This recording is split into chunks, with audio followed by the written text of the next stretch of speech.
to a fugitive of the system. And they're also doing it by changing the regulations to stop people growing food at home. So that all these things are coming together so that only the Food Inc., big food, will control the food chain. And who gets food? Those that conform to the system. And they're doing it in other ways. When in 2011 they had those floods in the Missouri and Mississippi rivers, the US Army Corps of Engineers announced that they had to blow the levees, I think it was on the Missouri, to save the people further down the river. So they blew the levees, and this is what happened to the land of small farmers all around that region, destroyed. 3 weeks later, letters arrive from the government offering to buy the land through the US Corps of Engineers, or Army of Engineers. The Army Corps of Engineers, whatever they call it. And the other thing they're doing is taking out freeway exits to rural communities, which used to be very helpful economically. And what they're doing instead is putting these corporation kind of food centres in the middle of bloody nowhere, which helps basically no one. And these communities, these rural communities, are dying. And people are leaving, and they're taking the bloody land over. They are taking out dams so that people can't farm anymore. They are destroying or closing rural roads. Or they are, on a massive scale, taking the tarmac from roads and leaving them as gravel, making it more and more difficult for people to live in rural communities. It's all being done on purpose. And this bloke, you know, when he came in, Cameron, never mentioned it in the election, and then suddenly announces he wants to sell off all the forests of Britain, all the state forests. That's Agenda 21. Now, because the people responded, he had to take a step back. But he'll still go on trying to do it, if not en masse, then in little bits.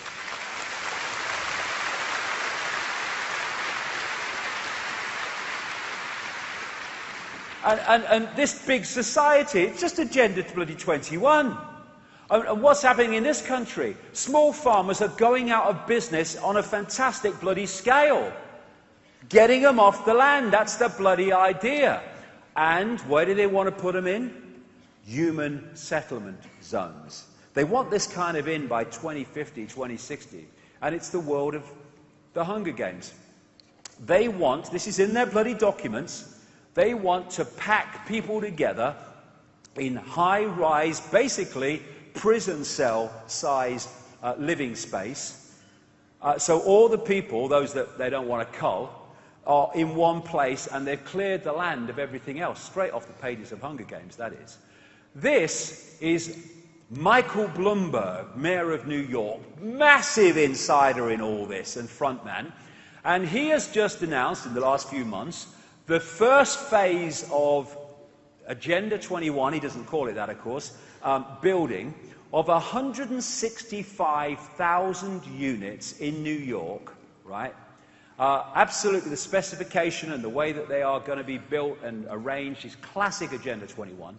And the space that these apartments will cover for each person or family is between these two yellow lines. They are 10 feet by 30 bloody feet. Classic Agenda 21. Building regulations are being changed in places like California to stop to reduce the amount of land that is used to build buildings. And by 2020, this directive of the European Union says that all new building must use nearly zero energy by 2020. And that means massive changes in the structure and nature of human society and living space. And this is the Archon world of these Archon bloodlines that I talked about. No creativity. Humans have creativity. They have to use human creativity. They don't have it. And here, look at that. Here are some of the bloody houses that they're talking about for people under Agenda 21. You know, talk about bloody uninspired.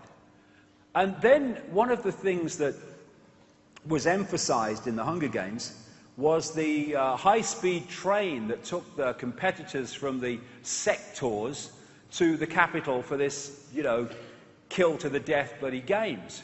And high-speed train networks are all part of Agenda 21. They want that to be the main source because they want an end of people and cars and stuff like that, except then. But they want high-speed trains to be the prime source of or form of transport. And interestingly, here's the regions that they want under Agenda 21 in America, everyone else off the land in all these other places. And, once the plane arrived, American trains just disappeared. Amtrak, they just, basically hardly anyone used them. It was all aircraft.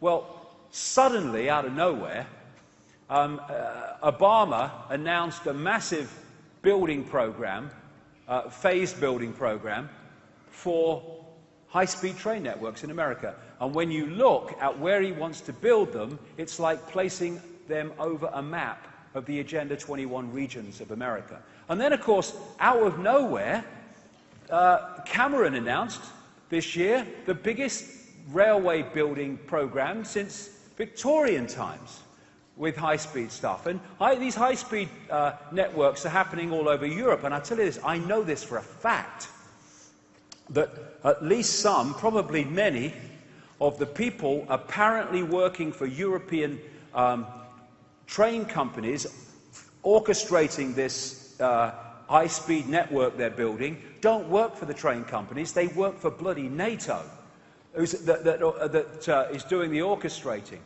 Get them off the land. Well, get them off the land through weather manipulation. We're seeing this big time now. This is HAARP, the High Frequency Active Auroral Research Project in Alaska, now connected to many other similar things around the world. In short, it bounces radio waves of high power off the ionosphere in the higher atmosphere, bounces them back to Earth, and can do many, many things, including create earthquakes and, piece of cake, manipulate the weather. One of the telltale signs of an earthquake created artificially appears to be these colored lights that appear in the sky, or colored images in the sky, which precede an earthquake. And this guy, Professor Kosuke Haki, expert in GPS signals, he said in the mainstream media, 1 hour before an earthquake in Japan and the one in Chile in 2002, there were more electrons coming through the ionosphere. This is a very strange phenomenon. Well, not if you're dealing with technology that not only bounces radio waves off the ionosphere, but often punches holes in the ionosphere when it's doing it. And even in the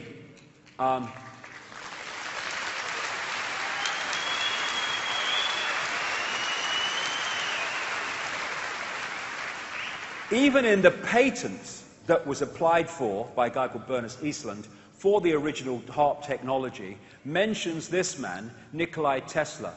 He was, in truth, the scientific genius of the 20th century, and he'd probably be the scientific genius of the 21st if he was still here. What he had done is cross the bloody line, which mainstream science will not do because of all the implications for the agenda if it does.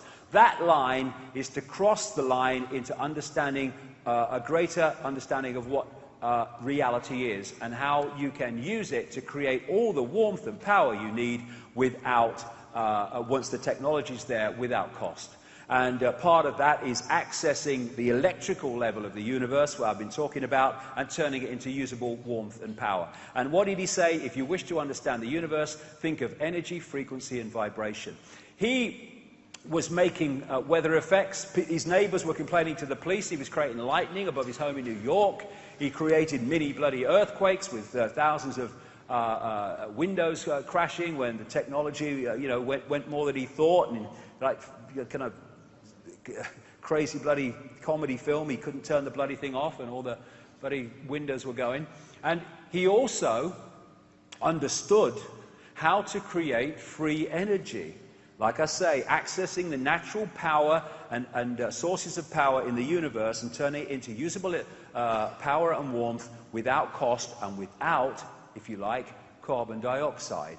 Now, the same bloody people that are saying we must do all this to save the world from carbon dioxide are the same people that have been suppressing this technology for bloody decade after decade after decade.